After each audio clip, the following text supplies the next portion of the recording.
voice is clear to all of you?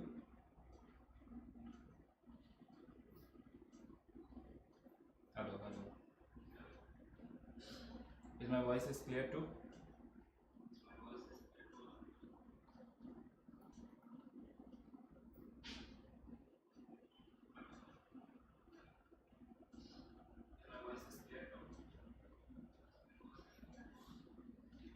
Just wait a second. We will start.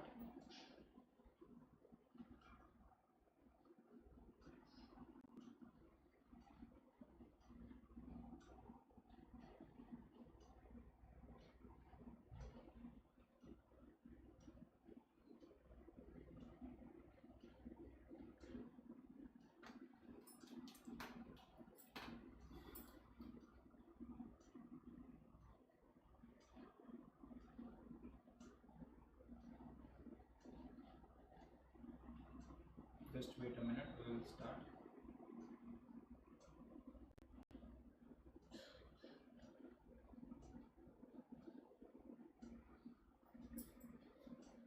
Okay, fine. Perfect.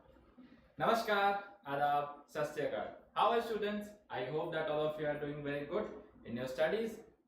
It's an exam season, so I hope that all of you are focusing on your exams and you are following this series, and this series would be very helpful to all of you.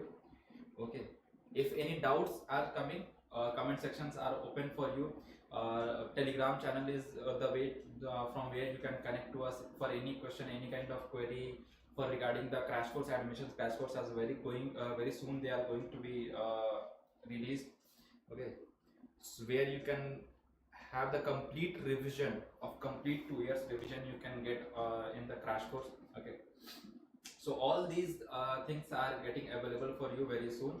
So for contacting about and knowing more about those kind of things, complete detail things that is required are given to you in the description box. You can go and connect to our team. Okay, so if I will talk about our revision session that we are having today, the topic is gravitation. Today what we are going to revise is gravitation. Now gravitation is, I will say, it is a short of easy chapter. Okay, there are two reasons. First one, it is a very formula based chapter. Now it is little bit different from mechanics.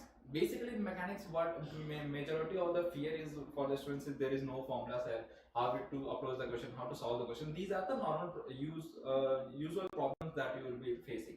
Okay, but now in gravitation there are formulas. If you understand the formulas, I can say that till JEE mains level you can easily crack the questions. Nothing special will be there. Correct. For JEE advanced, obviously you have to have the depth understanding for the topic.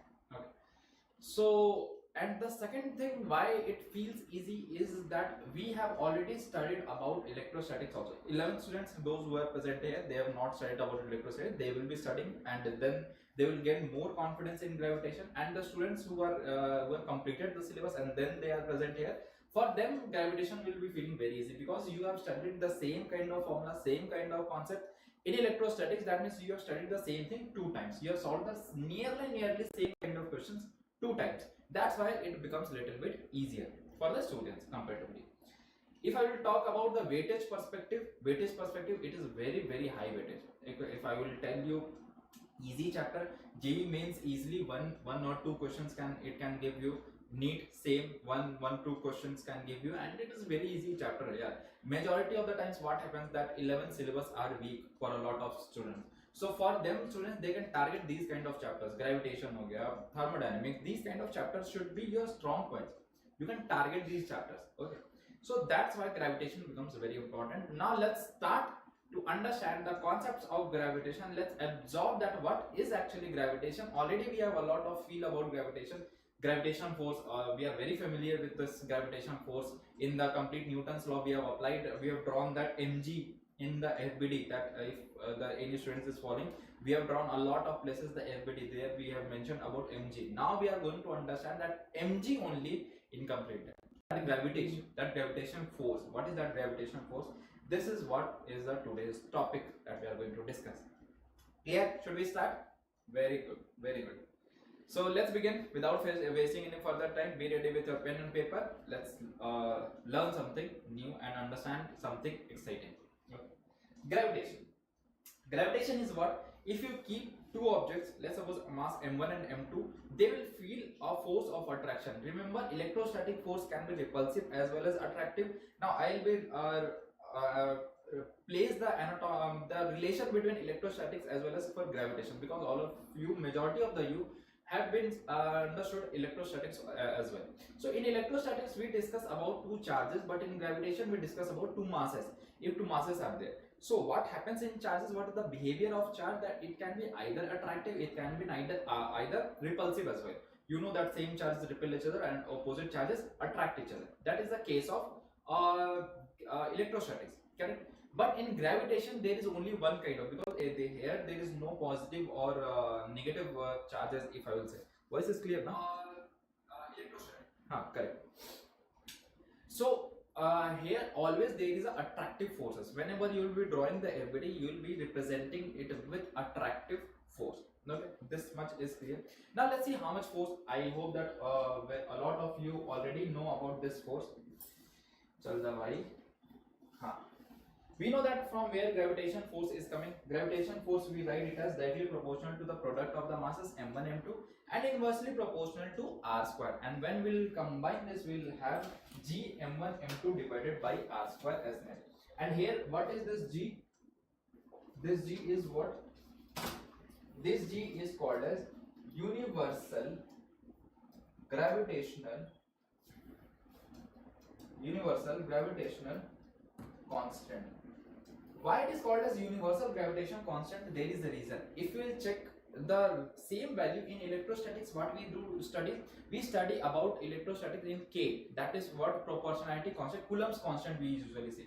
But that value can be changed with the medium. You know that K value always used to be changed, because there is a term of relative permittivity as well. So it always change with medium. But here G will never change. Either in space you are taking, either in water, oil, or any kind of medium you want to put, it is always constant. That's why the name itself is what? Universal gravitation constant. What is the name? Universal gravitation constant. Correct? So that's why we name it as G. And what is the behavior? That it will never change. Important thing. Okay. Because what happens in gravitation, we have seen a lot of questions where it changed with the medium as well. Correct? Now, what is the value? That is one more important thing. Value of G is 6.67 into 10 power minus of 11. Always remember the standard one. Rest this one you don't have to remember. 6.67 into 10 power minus 11 in standard units. That is what you have to remember. So that in problems, most of the time it is given also. But why to take a risk? Let's suppose if value is not given, then why to take a chance? Always used to remember it. So easy value 6.67 into 10 power minus of 11. If sometime in problem solving you are feeling difficulty, take it as 6.6. When four options are there, there is no need for calculating the exact value. If the values are differentiated, options are differentiated, you can take the approximate value. Sometimes if you want, you can take 6.5 or 6 for calculation purpose. There is no problem. Okay. Just but remember the complete value 6.67 into 10 power minus of 11. Dimension formula. Now easily you can calculate the value of G. It is an important dimensional formula. Okay, direct questions in NEET exam, CET exam can come from the dimension formula of G. It is an important one. Okay, how to calculate? Is it clear, or should I? Let's calculate the dimension formula of G. Anyways, I expect that this much of the basics you know. What you can say, what about the force? Force is equal to G m1 m2 divided by r square, and you want the dimension formula of G. So what you can write for the dimension formula of G? Force into r square divided by m1 into m2. So what further you can say force as, what is the dimension formula of force? mlt minus 2. mlt minus 2. Here you will write L square divided by m1 m2. That means here what you can write m square. Correct? Now what you can do here, when this m will get cancelled, it will become m minus 1. Then further what you will say? L cube power of t minus 2. Can you say same dimension formula? That will be obvious, that this m minus 1 L cube t minus 2. मुझे याद नहीं रहता, तुम याद रखना, because it can come in directly in your exam. Correct? I know that how to calculate, so I used to calculate. Clear? Very good. These are some basic things that I have tell you till now. Now there is a question. Let's understand. Let's see how many of you can answer. Let's read the question. What is the question? Two spheres Two spheres of masses m, small m and capital M masses are situated in air, and the gravitational force between them is F. In air, the gravitational force between two masses m, small m and capital M is F. Okay. The space around the masses is now filled with a liquid of specific gravity 3. Now the space that was present around, now the system that has been there, it has been filled with a some liquid is there that has the specific gravity as 3. Okay.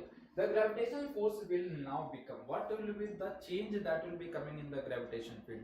Tell me, how many of you can answer? What will be the answer? Think about it. What should be the answer? In electrostatics, if this kind of question is coming, always force will become F by 3. Correct? Because there was a term of relative permittivity that changes with medium. But what just now I have told you, that G, universal gravitation constant, is a universal constant. It never changes with medium. If it doesn't change with medium, why there will be change in the force? Can I say force will be same? What? Force will be simply same. Correct? Any doubt? कोई गिला शिकवा? नहीं? Very good. Very good. Now let's see that if vectors are given, let's suppose position vector for mass 1 and mass 2 are given, then how you will be writing the gravitational force? Anyways, a lot of time we have not discussed, this is a very basic thing, but still I will tell you how to write in vector form. What are the values given? Here position vector R1 is given, position vector R2 is given for these two masses. This is the force on 1 due to 2, this is the force on 2 due to 1, both are attractive forces. Now, how you will be writing the force? Force can be written in vector form, magnitude as multiplied by the direction. How will be writing the magnitude? Magnitude will be written as simply G m1 m2 divided by r square. G m1 m2 divided by r square. Let's suppose if I am naming force on 1 due to 2, let's suppose I am naming force on 1 due to 2. This is force on 1 due to 2. This about this force I am writing. So I will write position vector 1 due to 2 into. Now direction, how we represent direction? Using a unit vector. Using a unit vector, how I can write unit vector? I will write position vector 1 due to 2. Unit vector I will use. Further, if you want to write, how you can write it, you know how to write a unit vector. It will become G m1 m2 divided by, here it will become r cube 1 due to 2, and here it will become r vector, because you know that the unit vector is equals to given vector divided by the magnitude of the given vector. Correct?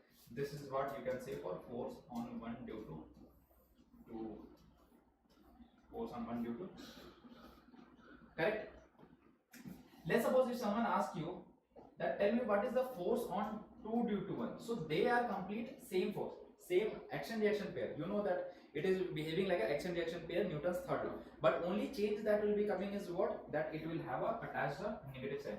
That means here it will be a minus of G m1 m2 divided by r cube 1 due to 2, and here r vector, sorry, this will be 2 due to 1, 2 due to, everything will remain same, just there will be a change in sign. If one force is positive, second force will become negative.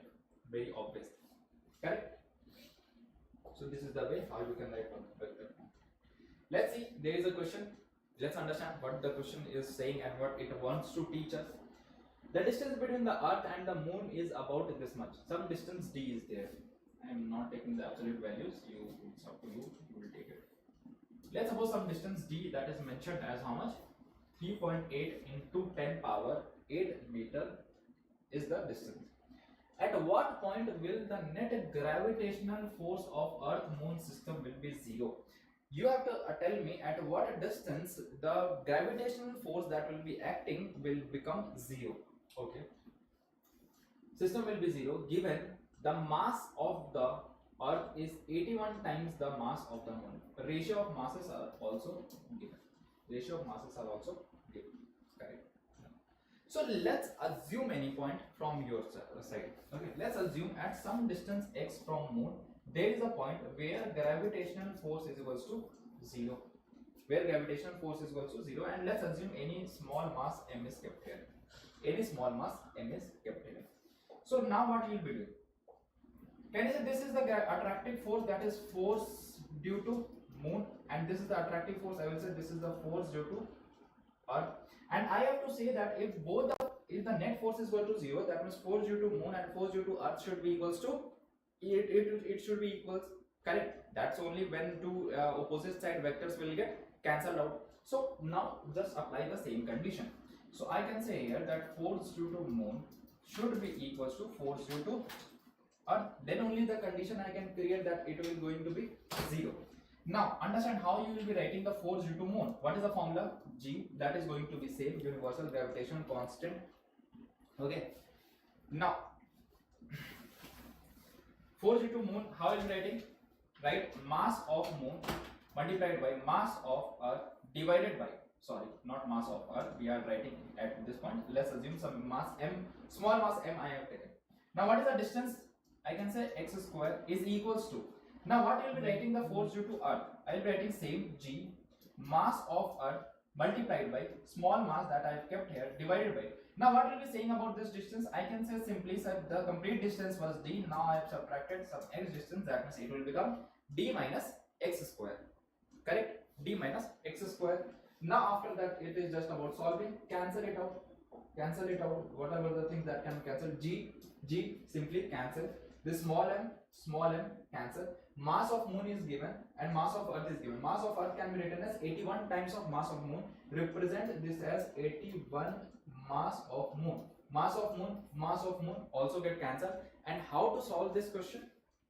Take this d minus x here, so what you will be getting here, and take this here, it will become 81 already. Here it is 81 already. How this equation will be looking after?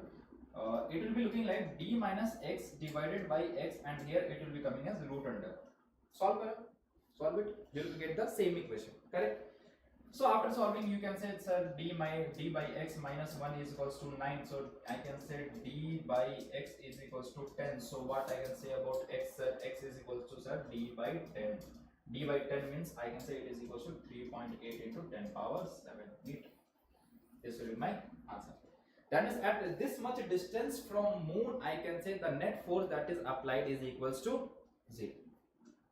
That is applied is equals to 0. Correct? Clear? End out? Very good. Very good. There is a solution that is available for you. If you want, this notes will be available for you. Superposition principle, already we have studied a lot of time. That means just write at a scene, take a point and write all the actions of all the masses. Due to all the masses, what are the forces acting, and just add those vectorially. That will give you superposition principle. Now let's see this question. Again an interesting question. We have solved this kind of question a lot of times. Let's see how to approach this kind of questions. Very standard question. Okay. See, what is the question?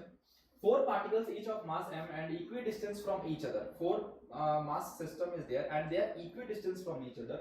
Move along a circle of radius r. They are moving along in a circle of radius r. Mutually they are moving and they in the radius of circle of r.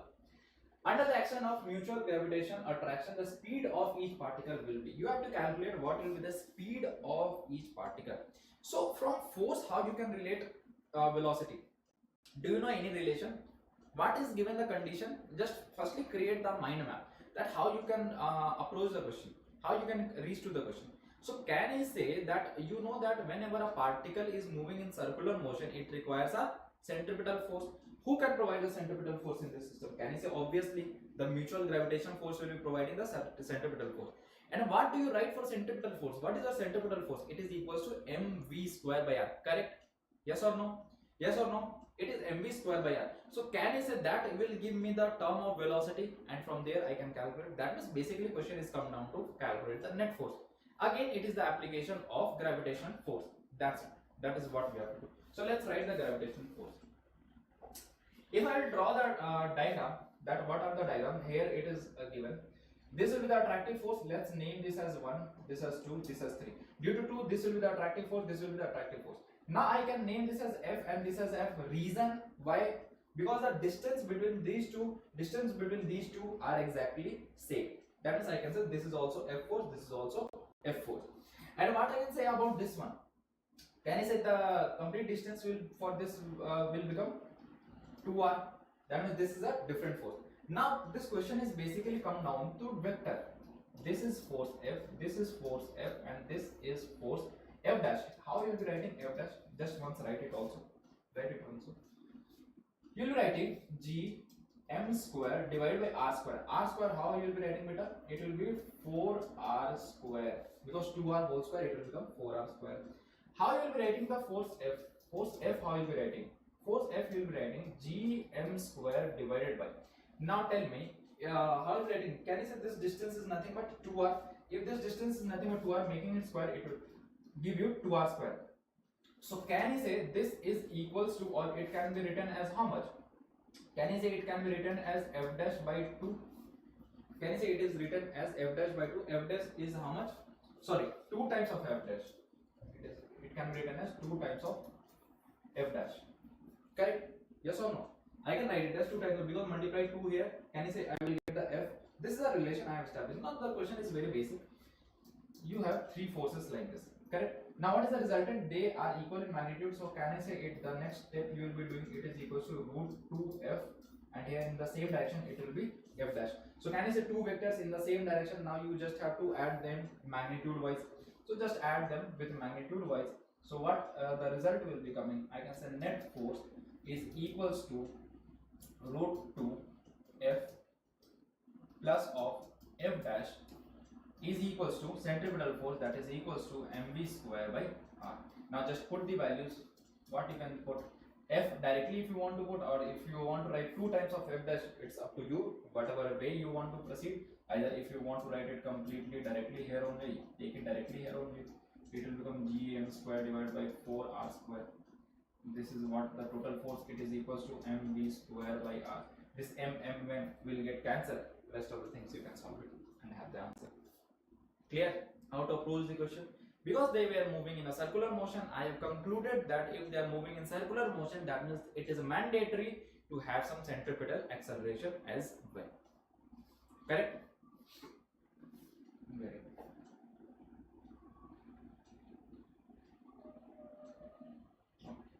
Now gravitation field intensity. Same as electric field intensity. How it is defined as? There it was defined as force per unit charge. Here it will be defined as force per unit test mass. Per unit test mass. That means what will be the formula? What is your force? Force is g m1 m2 divided by r square divided by just a mass. That is mass will get cancelled. What is the gravitation field intensity? That will have gm divided by r square. Correct? This is what your gravitational field intensity is going to be.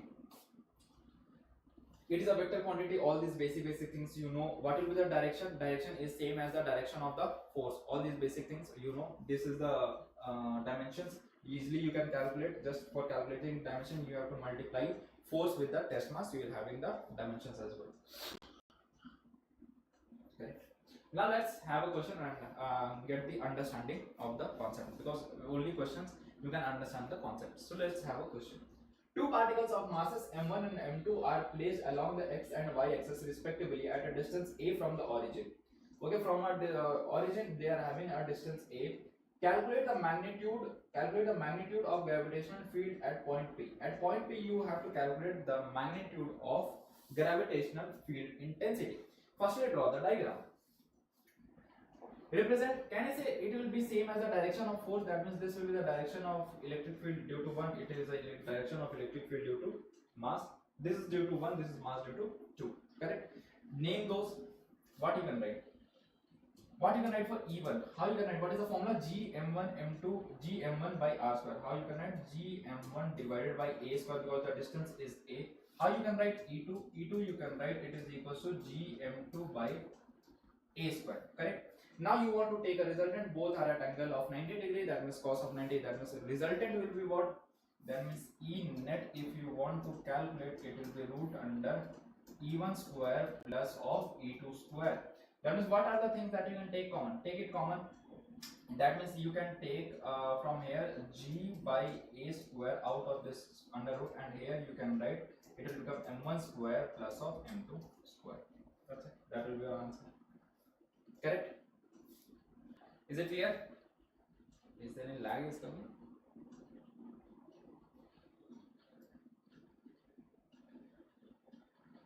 Is there any lag is coming?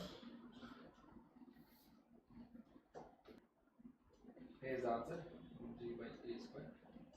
Now field, electric field due to rigid body, how will take?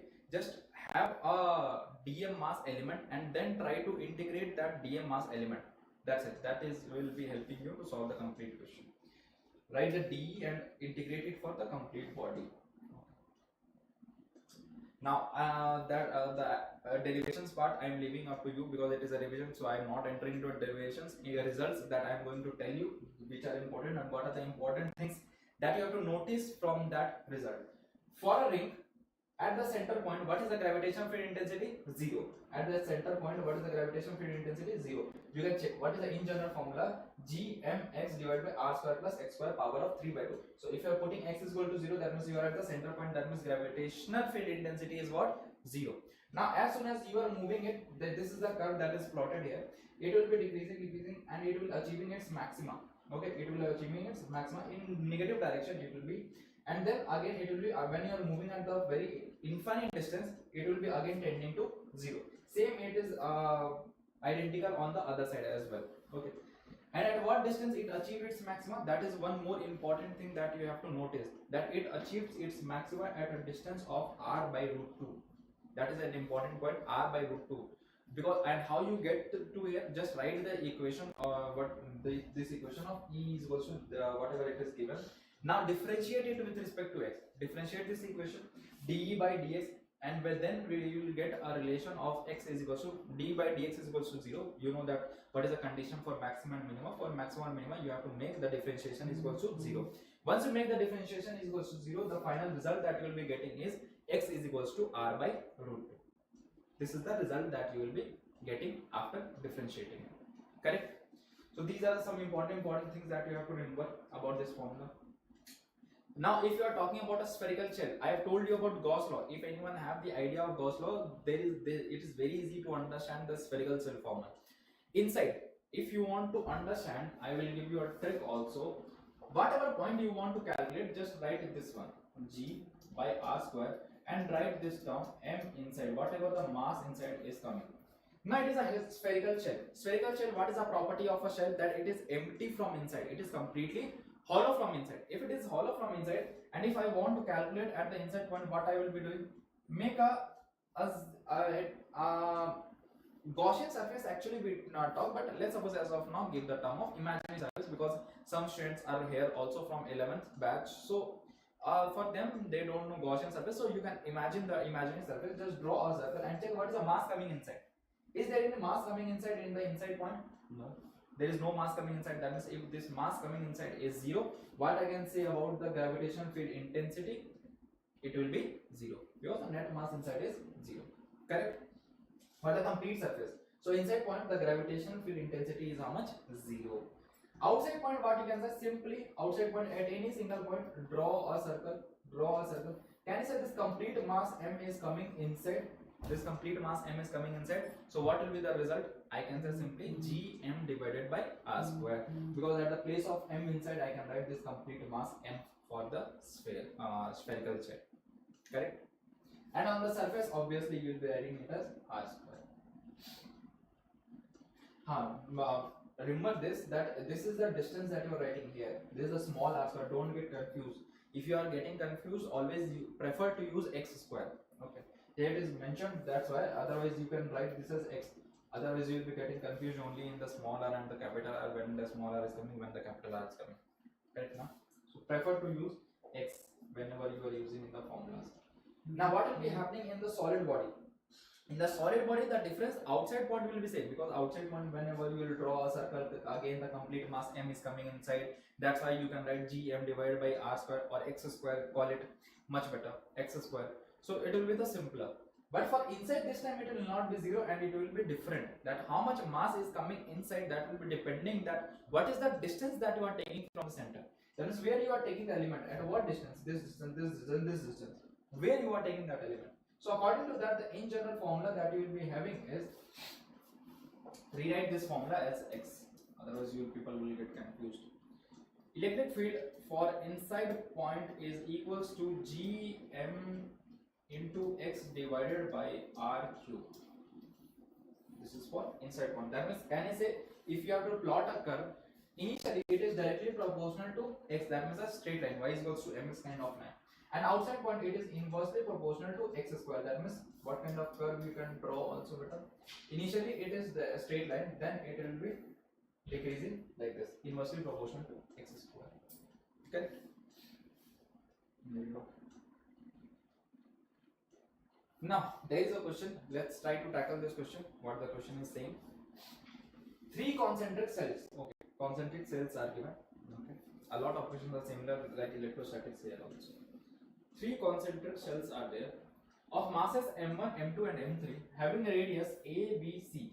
The radiuses are a, b and c. This is, let's suppose, a, so use a different color.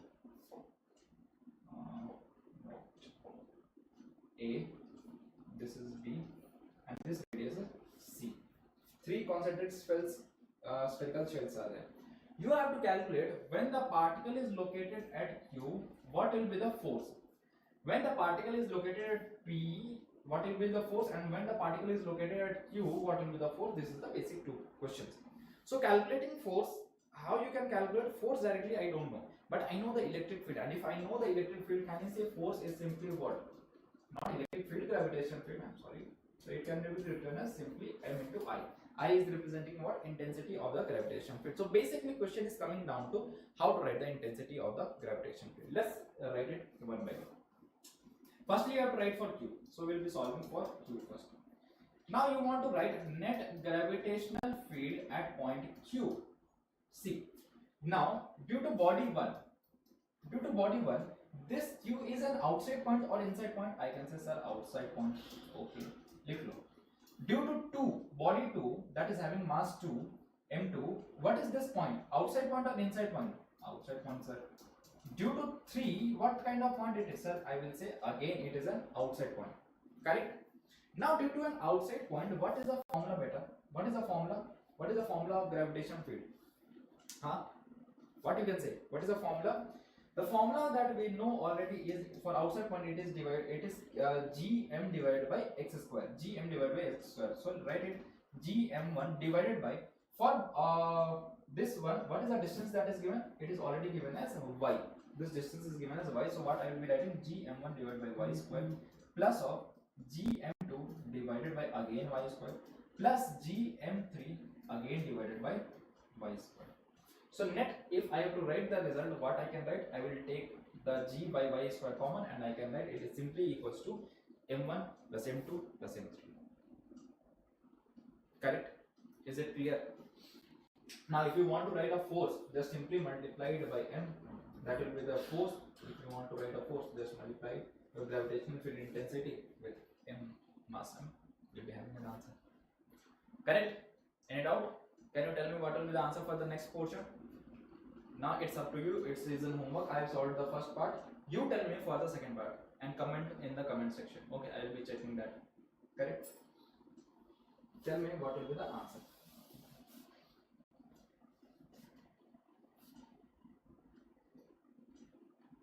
Now let's discuss about Earth's gravity. Earth's gravity is nothing but the electric field intensity itself. The value that you study, that is G, is nothing but a gravitational field intensity. What is the formula for G? It is equal to Gm divided by R square. That is represented, and when you are keeping this value as mass of Earth and radius of Earth, then when you put all these values in the standard unit, the result that we get to know here is 9.8 meter per second square, and that is what we used to use as acceleration due to gravity. Okay, this much time we are using this same value, acceleration due to gravity. Correct? Now there are basic 4 variations. Let's discuss it quickly. All of you would be knowing about it, I hope. Whenever you are at some height, at the ground level or at the base level, this value of G we assume as G standard value 9.8. But as soon as you are moving upward direction away from the earth, this value of G started changing. And even with the depth also, whenever you are going in the depth of the earth's surface, again the value of G is changing. But how the variation is coming, let's understand now. If you have to write the G at some height, different height, so I will write GH, that is equals to, I will write GM divided by R square is the original formula, but I will be writing now, but there is from the center, but this is R already, and then there is H. So I will be writing it as R plus H whole square. But there is an approximation also. If this height is very less, let's suppose 20 km, 30 km, 60 km, This kind of because I can say radius of Earth is 6400 kilometer compared to that 10, 20, 30, 40, 50 also 100 also, it is very small value, I will say. So what I can say, in those kind of cases you can write when you use binomial expansion, the result that you get is g1 minus 2h by r, radius of Earth. This is the result. Both of the results are important, you should remember. This is valid only for small h. When the height is very small, then only use this value, otherwise use the original value. Simply add r plus h whole square. Okay. Now what is the variation with the depth? With the depth it is very simple. What is the variation? Before that there is a question. Try to solve this question. Apply the concepts in the question. Read the question. What the question is saying: the height at which the acceleration due to gravity becomes g by 9. The height at which the acceleration due to gravity becomes g by 9. Here the acceleration due to gravity will become g by 9. Is acceleration due to gravity on the surface of the earth in terms of r? Radius of earth is, again read the question, where g is the acceleration due to gravity. Okay, in terms of r, the radius of the earth is, in terms of r you have to tell what will be the radius of earth. See, the height that you have to calculate, what you will be saying simply, the value is getting g by 9. If the value is getting g by 9, how you can write g at h? Simply what you do, you write g mass of earth divided by r square is the normal formula, correct? But still there is some height, that means what you will be saying, r plus h whole square, correct? Now how you will be solving this? Understand? And this value is also given. Here it is given, the g with this height is given as g by 9, correct? Now do see how to solve it, this kind of question. Do what? Multiply here by r square and divide here by r square. Multiply here by r square and divide also by r square. Why I am saying that? Can you say this value will become nothing but g? So what I can say, that this g and this g will simply get cancelled out, and what is the left value? Here it is left r square, here it is left r plus h whole square. Now it is very easy. Solve it. Just how you will be solving that? Take this complete value here, so it will become r plus h divided by r is equals to 9 will be there, that means it will be equals to 3, because under root will be coming. Now take it here, it will become h is equals to 2r. H will be equals to 2r. Simply we have solved it, correct? I told you the method also, how to solve the question. Clear? Very good. Now variation of g with depth. I told you, whenever there is a variation of g with depth, that means you are entering into the core of earth. What is the relation that you will be writing is g with depth is equals to g into 1 minus d by re. 1 minus d by re. What is this d representing? D is representing the depth. At what depth you have entered. Let's suppose you have entered the d depth. That means what will be the g value here? At this point, what will be the g value? G with depth is equals to g 1 minus d divided by re. This is the result that you will be saying, correct? This is the second variation. There is a basic question. Solve this question. What this question is saying: acceleration due to gravity at a height 1 kilometer above the earth is same as the depth d below the surface of the earth. Then you just have to equate the two formulas. Now the distance height is given as 1 kilometer. That means, can I say it is very small? That means our approximation will be working. So simply what I will be saying, g with height is equal to g with depth. What is g with height? It is equal to 1 minus 2h by re. And what is g with depth? It is g 1 minus d by re. Can I say g cancel? G cancel, 1 cancel, minus cancel. What you can say about depth? Re cancel. D is equal to 2h. That means what will be the distance? Depth will be equal to 2 kilometer. Simply. Correct? Basic question. You just have applied both the formulas. That's it. Good answer was there. Clear? Now then, third variation that we'll be having due to the rotation of Earth. Due to rotation of Earth, how it got varies. You will applying the centrifugal force, then just equate all the forces. What is the result that we'll be having? G effective is equals to G minus Re. The net result, if you want to write, in general, it is written as G minus omega square R into cos square theta. There is a term of cos square theta. And due to that, what will be happening at equator? Can I say this theta is equals to 0, and at pole I can say this theta is equals to 90. That means what I can say, at pole theta is equals to 90. That means cos of 90 0. That means I can say G effective is equals to 0. At pole always the gravitational field intensity is higher. Okay, that's why if you have studied somewhere that at pole the gravitational field intensity is higher, now you can give a reason why it is higher at the pole. And at the equator it will be theta is equals to 0. That means it will become 1. That means G minus omega square r. There is a factor, there is a little bit of subtraction with the G. That's why there is not a very long variation is coming, but still there is some variation will be coming due to the rotation of Earth. Here, due to the shape of Earth also there is some variation, because Earth is not a perfect circle. It is kind of little bit of ellipse, and it is having a wide spread from the center. Okay, so that's why there is not a perfect circle. That's why there is a variation is again coming, and I can say G at pole is again the same variation will be coming. It is actually the difference if we will take between the distance between the poles and the length of the equator. It is nearly 21 km. Okay, nearly 21 km, and due to that there is some little bit of variation, but that is not that much important. You should just knowing about it. The first two are the most important variations from where actually questions will become. Now let's come to the gravitation potential energy. Gravitation potential energy, it is the work that is required to do to take a body from R2 to R1 in a system. If you want to take a mass of m from point B or the distance R2 to R1, what is the gravitational field? What is the gravitational field energy will be required? That is what defined as gravitational field energy. UR2 minus UR1, that will be equals to minus of G capital M divided by R. In general formula, if I will tell you, for gravitational potential energy is equals to minus of G M divided by R. This is the in general formula. Now you want to take it from point B to point 1, that means from R2 to R1. So simply put value of R2, what you can put for R2, minus of G M divided by R2 minus of R1, minus of G M by R1. Can I say this will become positive, and I can say simply if you want to make it like this or write it like this, G M by R2, or take it common, divided by 1 by R2 minus of 1 by R1, and there is a negative sign. So I can say it is the same equation that will be coming, that is written. So basically you have to remember that, you remember this one, this is the important one. Otherwise you can explain this as from which point to which point you are taking. Just keep changing the R1 and R2, the values will be correspondingly changing. Correct?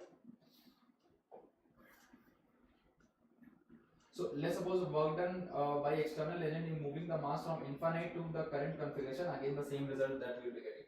Here what you have made, here R1 initial position is at infinite distance. You are bringing it is same like you bringing a unit positive test charge from infinite distance to some point P. It is the same kind of thing. Bringing a unit positive or unit mass from a infinite distance to a distance that is equals to R. What is the work done? That is defined as minus of G M divided by R. That is what I was telling you in the last slide. So better if you remain this result. Correct? If there is a system, there is a multiple system, how you can write the potential energy of the system is what? Always there is a pairing. Okay, pairing. Let's suppose how many mass system is there? M1, M2 and M3. That means you have to make pairs. Let's suppose 4 mass system is there. Then also you have to make pairs. How to make pairs? Now let's understand. Because what is the formula? If you notice, it is equals to G M1 M2 by R. That means a pair of masses, 2 masses are always there. Correct? That's how many possible pairs you can make. Can I say one possible pair? Total energy, if I have to write of the system, I can write G M1 M2 divided by R, plus minus will be there, obviously there will be always a minus sign, plus now what is the system? Now you will take M1 M2 is done. Can you write M1 M3? So next one I will write M1 M3 divided by R, then again minus of G. Now what is left? Can you say now M2 M3 combination is left? So what I am writing? M2 M3 divided by R. This is what you will be writing completely. Correct? Let's suppose 4 mass system is there. 4 mass system, how many probabilities are there? How many combinations you can make? Let's suppose here only, if I will give you an example. I will tell you a general formula also. Anyways, it is all of you will be knowing. Let's suppose here mass m1 is there, here mass m2 is there, here mass m3 is there, and here mass m4 is there. 4 mass system is there, and all are at identical distance r, r, r, r. Tell me how many combinations are possible here. What can you say? Can you say one time you will write g m1 m2 divided by r, one time you will write m2 m3, one time you will take m3 m4, one time you will take m4 and m1. Any further possibilities? Yes, there are further possibilities. m1 m3 and can you say m4 and m2. Now all the combinations are completed. That is how many combinations we have written. So there is a in general. Let's suppose I am giving you 5 mass system, 6 mass system. Then how you will be judging? Then it will become very complicated. So there is a formula from maths itself. The number of combinations that we will be having is n minus 1 divided by 2. n minus 1 divided by 2. Number of masses is how much? 4. 4 into 3, that is 12 divided by 2. That means the total number of combinations in this system will be becoming 6. If it is a triangle like last one, how many possibilities are there? 3. 3 minus 2, that means 3 into 2, that is 6 divided by 2. That means total combinations possible are 3, and exactly 3 combinations we have written also. So it is a in general formula. In case if you didn't remember, please use to memorize it. A lot of places this is useful for making combinations. Even in modern physics also we used to use this formula. Okay, so there also it is of very use. Fine. Now gravitation potential. If you know what is the potential energy, easily you can define the potential as well. What is the relation between them? Potential energy is defined as m into v. Potential energy is defined as m into v. That means if you have to define potential, this is what potential, and this is what potential energy. So if you have to define potential, that is v, what you can do? U by m. What is the potential energy? G m divided by small m, test mass you can call it. So it will be equals to minus of G m divided by r. There is a factor of r also. So what is the potential formula? Minus of G m divided by r. This will be the result. Now see here. Read the question. What the question is saying: two bodies of mass m and 4m are placed at a distance r. Okay, two masses are there placed at a distance r. The gravitational potential at point on the line joining them where the gravitational field is equal to 0. Firstly, you have to calculate a point where gravitational field will be 0, correct? And then you have to write the gravitational potential at that point. That means it is a two-step question. So let's firstly calculate what is the gravitational field at this point. Let's write the gravitational field at this point. You have to make the gravitational field at this point as 0. That means if I will drawing the directions, now it are very easy to understand that this is the gravitational field due to, let's suppose this is mass 1, this is mass 2, and this is the direction due to mass 2, and I can say that both of them have to be 0, correct? So now I am telling you now the complete process you will be doing. Once you got the distance x, easily you can write the gravitational potential. How is writing potential at this point? G4m divided by the distance that will be there, and G4m divided by the distance that will be there. That means the complete game is about that distance. Let's calculate. Tell me what will be writing. Can you say if it is 0, gravitational field intensity due to mass 1 should be equal to gravitational field intensity due to mass 2.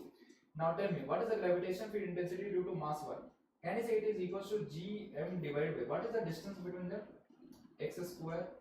Let's change it. Is equals to what is the gravitational field intensity due to mass 2? That is G into 4m divided by what you can say this distance. If this is x, can you say it is equals to r minus x square? Can you say again same kind of solving will be there? Take this outside. Now a lot of time we have it, so I guess now you are aware of this. It can be written equals to, here it was 4, that means square root it will make it 2. That is what I can say, r is equals to 3, x can be written as r by 3. That means what is the distance from mass m for this point where gravitational field intensity is equals to 0? This distance is equals to r by 3. If this distance is equals to r by 3, what I can say here? It is equals to r minus r by 3. That means I can say 2r by 3. Now just write the potentials easily. Clear? Now you can write it. Very good. Finally, the answer that we should get is minus of 9 gm divided by r. Correct. Now let's understand the different potential formulas also for ring and spherical shell. The rest of the formulas that we have seen in intensity, in the gravitation field intensity, we have seen same kind of formulas here also. We have to see. For a ring, what is the formula? It is again same as gm divided by r, but that small r is this one, root under r square plus x square. So final result will be what? Minus of gm divided by r square plus x square. Results, these curves are very important, so important, keep in mind that also. Potential due to uniform thin shell. What was the result for shell in the gravitational field intensity? Inside point it was 0, and outside point you will have gravitational field intensity. That means I can say for inside point gravitational field is equals to 0. That means what you are writing here, the potential inside, this time it is not 0, potential is constant. For inside point, if you write for inside any point, at any point you go, just simply gravitational potential will be minus of g of capital M divided by r. And for outside point, at any outside point, it is equals to minus of gm divided by x, I will say. Remember it as x, because you know the variation of x much better. So inside point, it is, because it is negative, that's why it is represented in the negative coordinates. Otherwise you know that in electrostatics the same kind of curves are in the positive side. So inside point it is constant, and then it is inversely proportional to x. What kind of curve it is? Rectangular hyperbola. What kind of curve? It is rectangular hyperbola. Correct. Now let's see for solid body. Solid body, one important formula is there for inside point. Inside point this time it will be little bit complicated. Minus of gm bracket 3r square minus of x. So better you have remembering this as x square. Make it x square. So there will be very less confusion. X is the distance that you are taking inside you. Divide by 2r cube. That's it. And for outside point it will be as it is same, minus of gm divided by x. Same as the previous case. For outside points it is always same. For inside point little bit you have to be careful. Otherwise for outside point there is no issue. Correct? The curves are important. I'm saying please remember the curves as well. Let's see, there is a question. Let's understand what the question is saying. A particle of mass m is situated at the center of the spherical shell. Our capital mass m is situated here at the center of the spherical shell. Okay. Of same mass and radius a, the gravitational potential at point situated at a distance a by 2 from the center will be. What will be the gravitational potential at a point which is situated at a distance of a by 2 from the center? That is what you have to write. So can you say you have to write the gravitational potential due to two things? Can you say one gravitational potential you will be writing due to the shell, and the second potential you will be writing due to this mass m, capital M mass at point P. Correct? Now let's see how you will be writing that. So net gravitation potential that I am going to write, firstly I will be writing due to the shell, plus with that I will write due to the mass m that is situated there. Now just now we have understood that what is the formula due to a shell inside point, it is always constant. It is always constant, that means what you can say, minus of gm divided by. Now tell me what is the radius? Can you say radius is nothing but a, correct?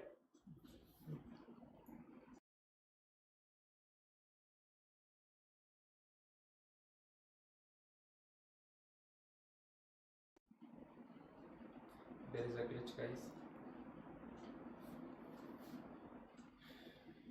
अच्छा break ले लो. Camera उल्टा घूम गया था.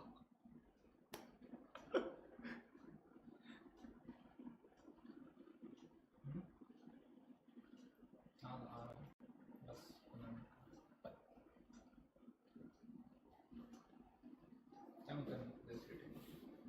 10 minutes.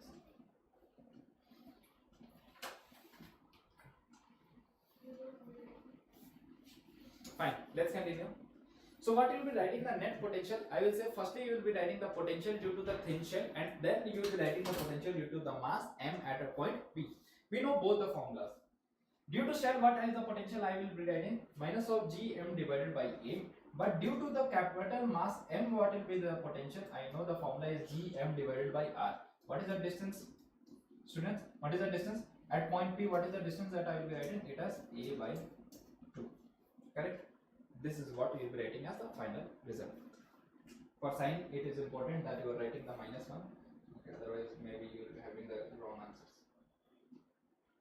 Very good. Relation between electric field intensity and potential already you have studied in electrostatics also. Those who are from 11th students, for them I will tell you what is the result that you have to remember. dV is equals to minus of I dot dr. This is the result that you have to remember. dV is the change in potential is equals to minus of integration of gravitational field intensity dot dr. This is in general relation that you have to remember. Okay. Important relation. Okay. Now let's understand the K plus all the three laws, important laws. I will quickly telling you about. First law is about the law of orbit, that all the planets revolve around the sun in an elliptical path. Some important points: the closest point is called as perihelion, okay, perigee also, and the longest point is called as aphelion, or also called as apogee point. Okay.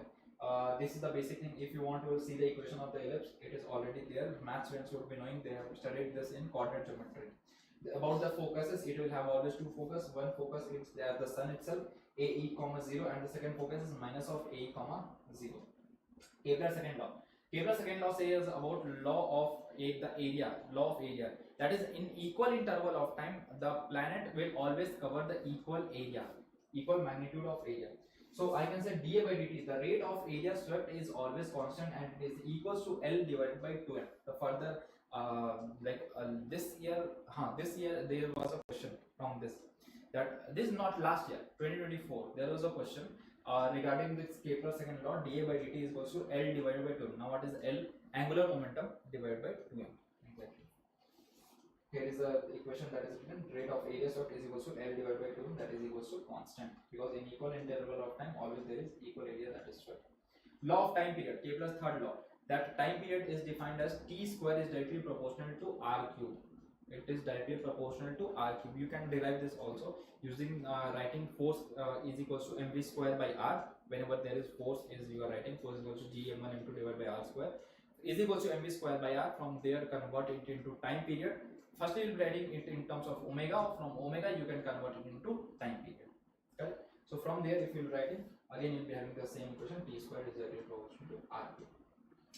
Orbital speed. Let's suppose any satellite is there who is orbiting in a radius. How you can write their orbital velocity? Same way you will be writing the orbital velocity, because I can say it is following a circular motion. There is some centripetal force is mandatory. What is that centripetal force? You will be writing mass. Centripetal force is gravitation force, mass of planet into mass of satellite divided by r square is equals to mass of planet into v square divided by r. Can I say it will be simply get cancelled? Mass of planet, mass of satellite that is revolving into mass of satellite. So and this r also get cancelled. That means velocity, orbital velocity is simply root under gm divided by r. Simply it will be equals to gm divided by r. Correct. Time period. Time period already I have told you that firstly write the force. From force you can write it as omega. How you will be getting the time period? This is one method. Another method is what I am telling you. You can write it as force is equals to g m1 m2 divided by r square, and it is equals to what? mv square by r is one term, and another way for writing this as m omega square r. From omega what you can write? Omega can also be written as 2 pi f, and 2 pi f can also be written as 2 pi by time period. So replace this 2 pi by time period at the place of omega, you will get the same equation. Either choice, it's up to you, whichever way you want to go. Okay. So this is where you can write for time period the equation. Correct?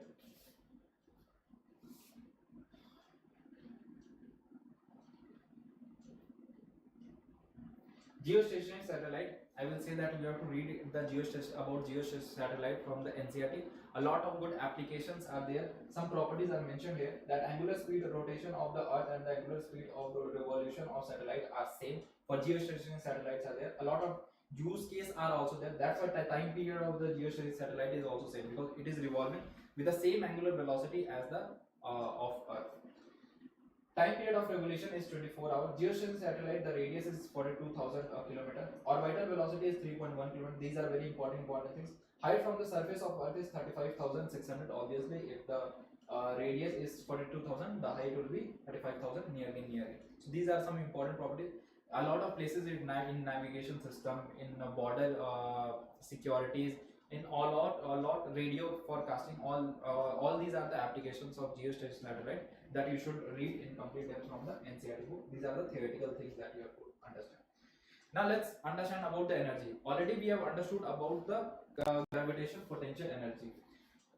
I told you a very good relation about potential energy and kinetic energy. A lot of that is valid in gravitation, electrostatics, in modern physics, everywhere. What is that relation?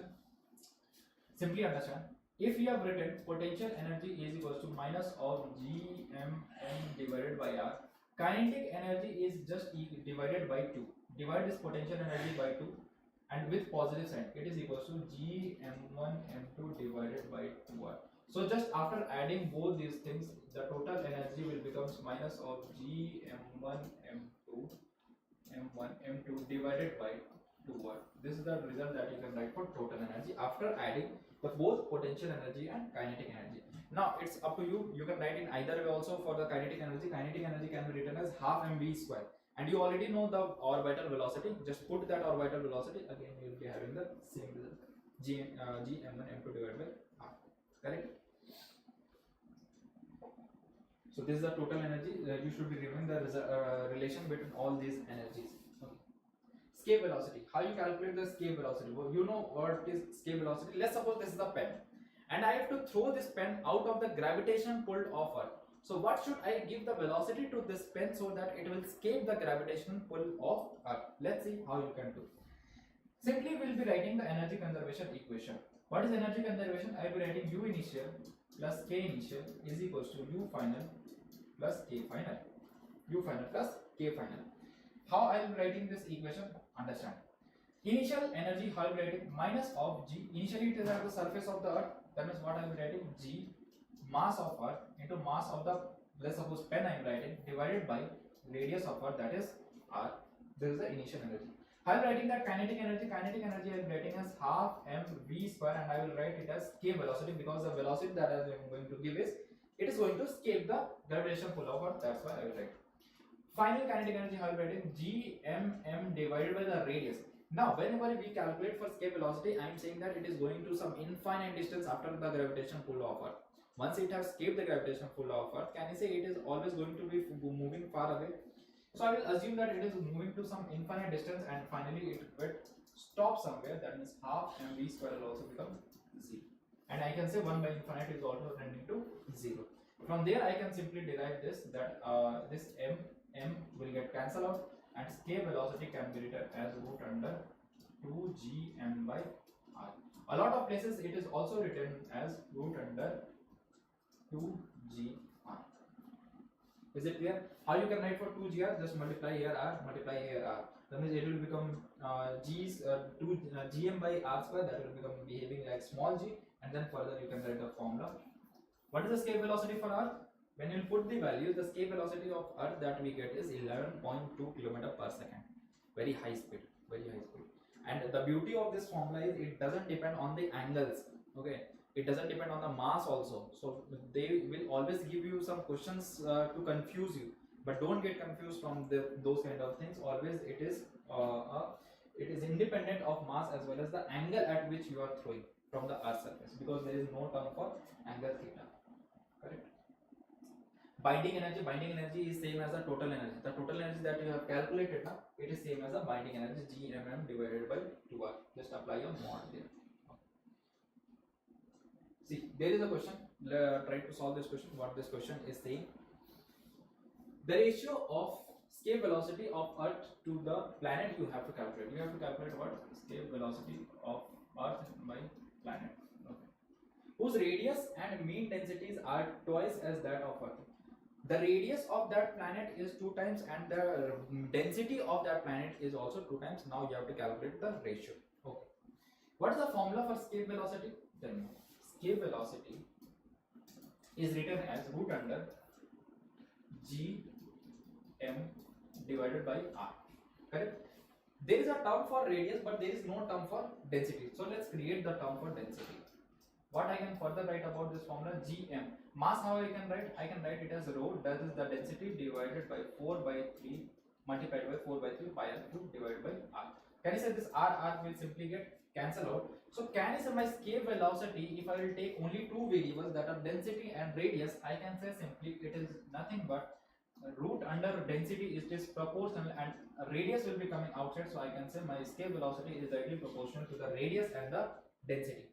Correct? So what I can say now, that I will say simply if it is the ratio thing that you are taking, so for earth I will say radius of earth divided by density of earth divided by radius of planet divided by the density of planet, and both the things are 2 times of the earth. So I will be saying what it is 2 times of radius of earth, density of earth, 2 times of radius of earth divided by 2 times of density of earth. Can you say this will get cancelled and the ratio will becoming 1:2 1 by 2 root 2. That means it can also be said as 1:2 root 2. Correct? This I can say this will be coming as the ratio. Clear? Very good. Good question. Decent good question. Now this one is one of the most important one. Looks very simple, but it is one of the most important one that can be asked in the I can say in the statement questions. In statement questions, very high probability of being asked about this kind of things. Now see all the cases. Let's discuss one by one. What will be happening? Case 1. If the velocity will become 0, any satellite is moving, and I am talking about the different scenarios that can be generated about the velocity. If velocity is 0, then it is directly going to fall on the earth having a straight line. It will having a straight line and it is directly going to fall on earth. If the velocity is greater than 0 but it is less than the orbital velocity, then it will follow an elliptical path. This is the path 2. It will follow an elliptical path, and again it is going to fall on the earth surface. After some time, after revolving, again it will fall on the earth surface. Case 3. If it is having a orbital velocity, v is equals to orbital velocity, that means peacefully it will be following path trajectory 3, a circular motion it will be following, because that is the basic requirement, orbital velocity. Case 4. If it is between orbital velocity and escape velocity, that means again it is going to follow an elliptical path, but this time it is not going to fall on the earth surface. So this is the path 4, again an elliptical path. Here you can see this is again an elliptical path. Case 5. If the velocity is equals to the escape velocity, if it is equals to escape velocity, that means what is the definition of escape velocity? That means it can escape the gravitational pull of earth.